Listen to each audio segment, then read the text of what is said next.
Hi, Trish, leaderlifestyle.com, trishandchrisonline.com, and I'm talking to you today from Carrickmucross House, Working House, which is a place back in the day where people would come when they didn't have any money, and so they would come to this working house. Now, what's really important about this is we've actually been led here.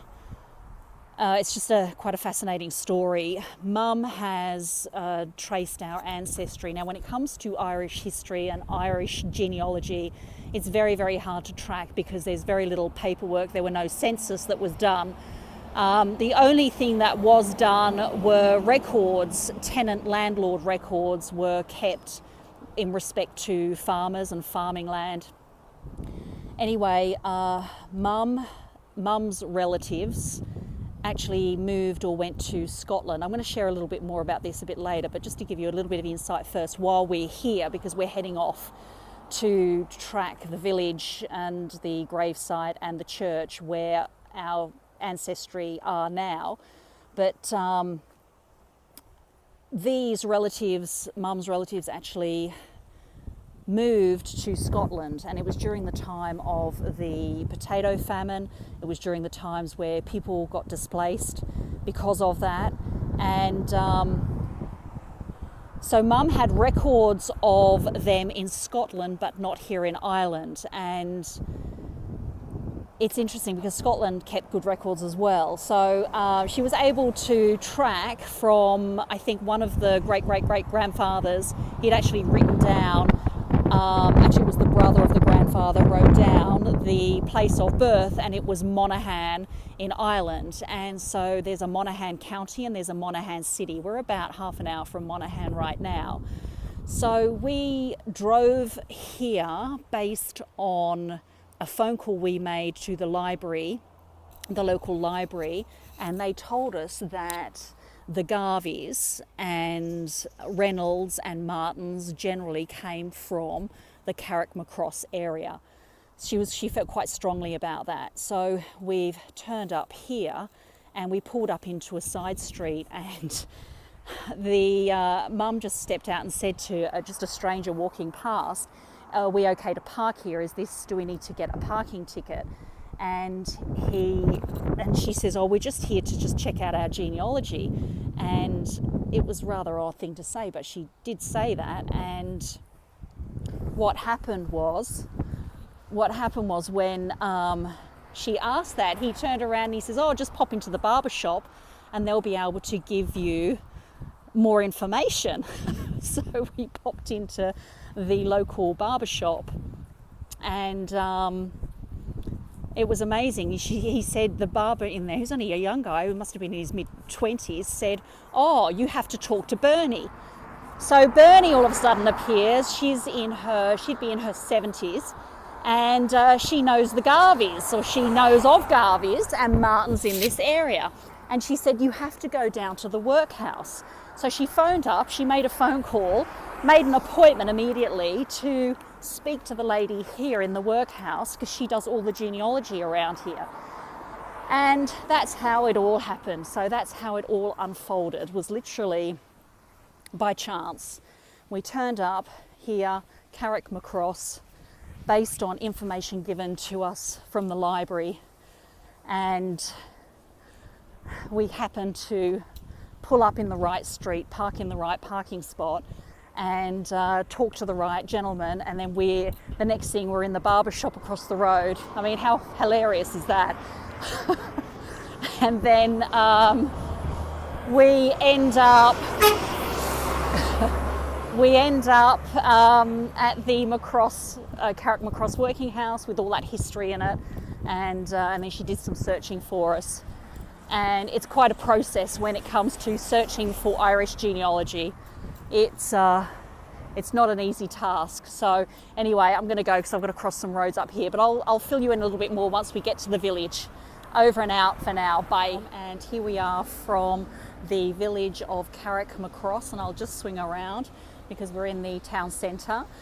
And I dare say our relatives at some stage would have visited this city. It's about half an hour from the city of Monaghan, and we are in the county of Monaghan, and we're on our way out. We're heading to a very small parish church, which indicates that our ancestors are buried there. And it also shows, with the research that we did at Carrickmucross Working House, it's evident that our relatives had land titles around that area. So what we're going to do is we're going to go to that area and just check it out. We'll go to the parish, we'll go to the church, and there is a headstone there with the Garveys on it as well. So we're going to check that out as well.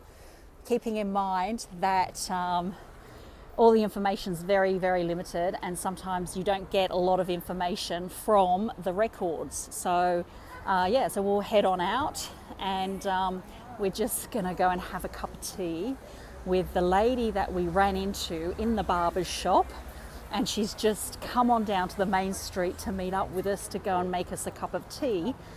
And she knows Garveys, so she has Garveys and Martins as part of her ancestry as well. It's quite amazing how this all turned out, but she's just a lovely lady. I'm just going to swing around, and it's just her and Mum having a chat now. And she was the lady that actually put us in contact with the woman at the working house that then did all the research to lead us to this particular parish church that we're going to go out and visit, which is about 20 minutes from this town, this village here now. So all very interesting, just brilliant. Lovely lady. Her name's Bernie, and I'll check in with you again soon. Bye. This is the house. This is Bernie's house, and this is her street. And Bernie actually put us on the right path to find out more about our ancestry by going to the Carrickmucross Working House to get some more history. So this is the barber shop that we were told to go into to find out more about our genealogy, our ancestry, because they know everything in this local area. So this is the barber shop. It's just amazing. So we're back here now just to have a cup of tea, and it's awesome.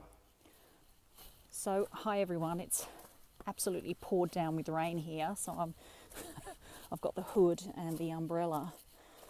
So we have, through research and investigation today and meeting complete strangers in the street of Carrickmucross, we have discovered the graveyard and the church of our ancestors, and it's just beautiful, and it's just been an amazing day. It's poured with rain. As we were turning up, as we were arriving, a massive rainbow appeared that lit up the whole front of this church and across the whole countryside.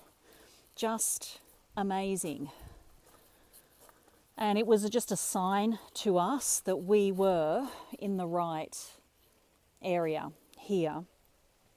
Because like I said, we have pieced things together, and it's very challenging when it comes to Irish ancestry or genealogy because of the lack of records and the lack of census. Because in England, it's very easy to trace things because of the census and people having to record where they're living and how many people are in the household, but Ireland didn't have that.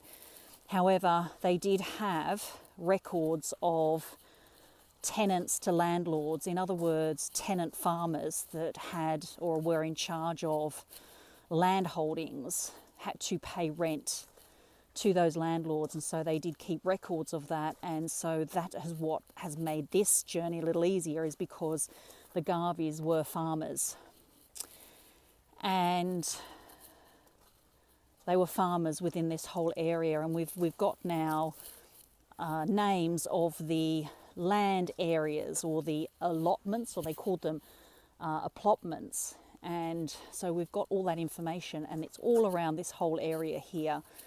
So we're going to take a drive and go and check out the farmlands that our ancestors were managing. And there's a whole bit of history around this area as well. So it's the county of Barron, and what happened was it was divided into two very clear areas. It was given to the Earl of the Earl of Essex in England, who was connected to Queen Elizabeth, which was Henry VIII's daughter. And that area, that title, or that, I think it was 50,000 acres, was split into two clear titles. And one was given to the Shirley family and the other one was given to the Bath family. And these were aristocrats from the UK, from England. And they therefore split it even further and gave it to other landholders, landlords, that then had the land managed and farmed by ancestors like our Garveys that would rent the land, manage the land. And so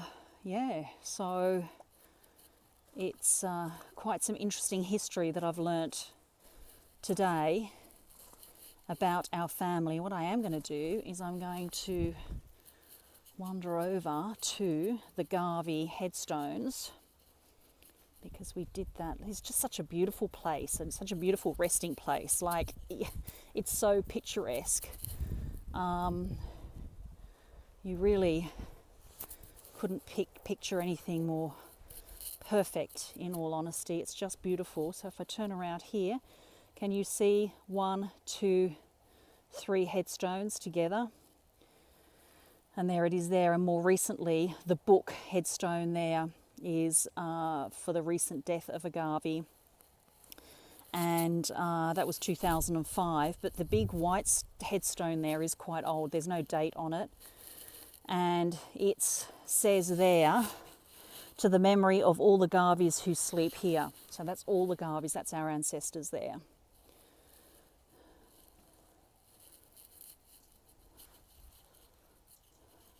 So it's pretty special place. And we felt that as we drove into the place. The rain stopped. I'm just going to pull down my umbrella now and take off the hat. And just take a little look around here. It's just really, really special. I'm so glad on this trip that we got to do this and to explore and research this whole thing today. And we've done it in one day, literally by meeting a stranger on the street, going to a barber's shop, talking to the barber, being referred to another lady called Bernie, who's in her 70s, knows everyone, and was connected to the Garveys and the Martins, and therefore directed us to the Mucross working house. And from there we met the lady, the research lady, and she did 2 hours of research for us, and we finally found this place here and the land titles that the Garveys were part of. And I think there was 3 of them: Drummond, Leacham, and I'm just trying to think of the others now. They're written down in the car. But there it is. So I'm so pleased that I could share this journey with you as well. It's pretty special. Out of the whole trip to Ireland, this really has been the most special. And you can just see the beautiful wall around the graveyard as well. So this is amazing, really, that I can share this with you all. So that's it for now, and I'll check in with you again very soon, but I hope you got as much enjoyment out of this as I did, and I'm really pleased to be able to bring it to you. Bye for now.